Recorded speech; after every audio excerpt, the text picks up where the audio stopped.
Hey everyone, Dash Attack here. How are you doing?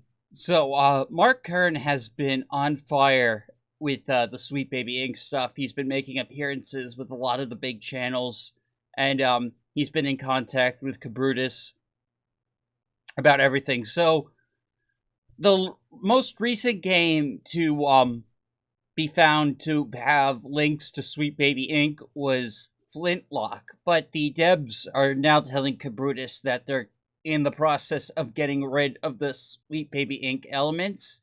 Cabrutus asked if he could, possibly look at the game, and they broke contact. That was probably too big of an ask. But, I don't know. More information has come out about Flintlock thanks to Mark Kern, Grummz. Okay, so, it all starts with this thread. Proof Sweet Baby Inc. ruins games. SBI game Flintlock by A44 Games has been overrun by woke. And now this is a leak he was told from, I guess, someone who worked at the studio, or maybe still works at the studio, who knows? I used to work there, I used to work there. Okay, so formerly worked at the studio. I used to work there. Flintlock was a good project with lots of potential. Then it was ruined. Before I go further, please note this is a rumor from a source that seems very knowledgeable about the studio's inner workings. Take that as it is. If others would like to verify, please DM me Anon. Alright. CEO and COO at A4 are no longer with the company, but the damage seems to have been done. The good devs at A44, I tell you how to fix it at the end of this thread. Did you know the protagonist of Flintlock used to be white?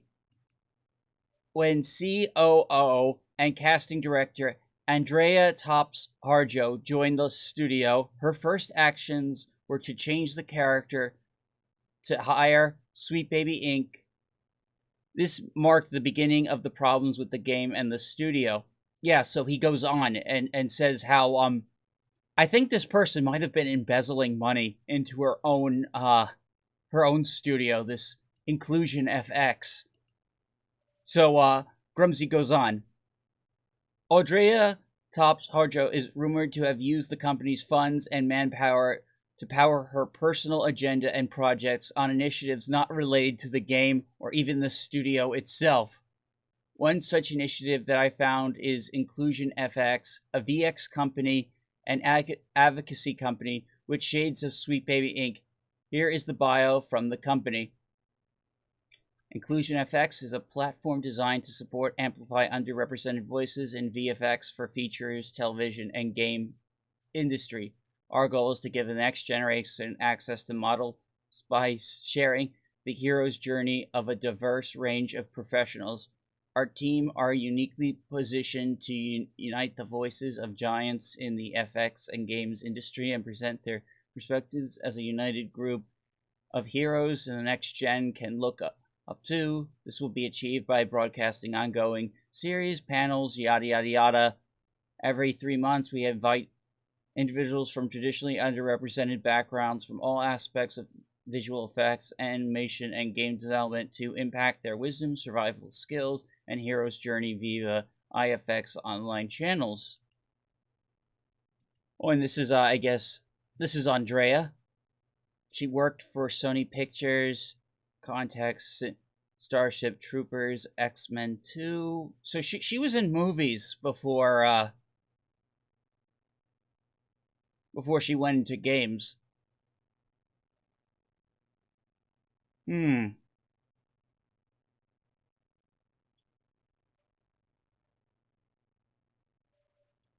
Ridley Scott. So, somehow this person in movies ended up with her own game studio and just basically changed the whole project and made the devs restart and took company resources.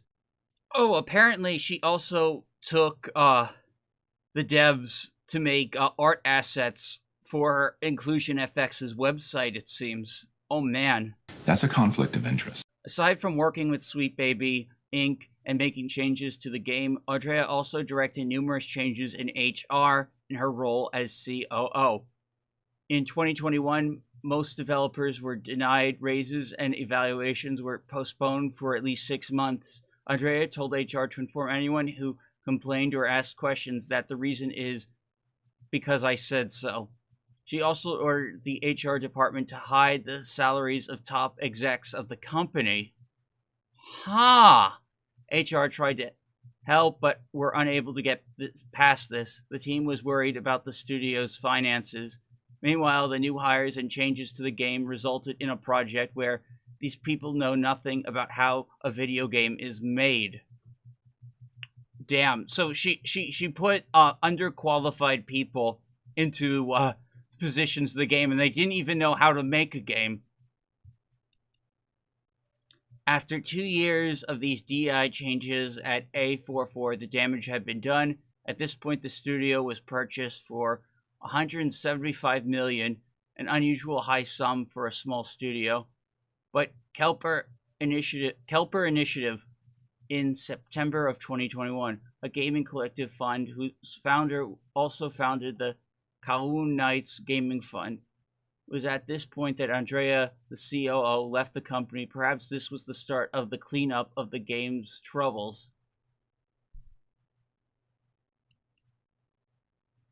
The state of the game is unknown at this time, but is believed to be in shambles after 2 years rounds of DI changes. As we know, A4 reached out to Grummz to refute SBI's involvement, saying they are no longer involved and all their changes reversed, but when Grummz asked for proof, they refused to speak to him any further.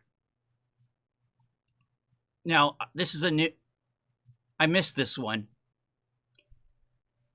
Here is my advice to Kelper and the good folks left holding the bag at A4.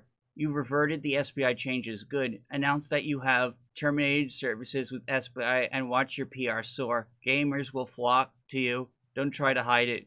Keep your MC a POC, but don't tokenize the character. Make it a great character with quality writing, one we can all love. I agree. You can't change the character. Make it a good character. Don't do any of these weird DEI sensitivity bullshit. Treat them like any other character, like Japanese devs do. Okay? Treat the character with respect. Make her relatable to everyone. Remove any sermons or preachiness or anti-white, anti-male racism and sexism from the game. If it still remains, don't lecture your audience. Embrace the game, and they will embrace you. Good luck, and my genuine best wishes. What a great message. I love this guy. That's how it's done. You know, he used to follow my old account, and then before I got banned, it's my mission to get him to follow me again. Now, he's been making a lot of show appearances. I should really have him on if he'd welcome a small channel like mine.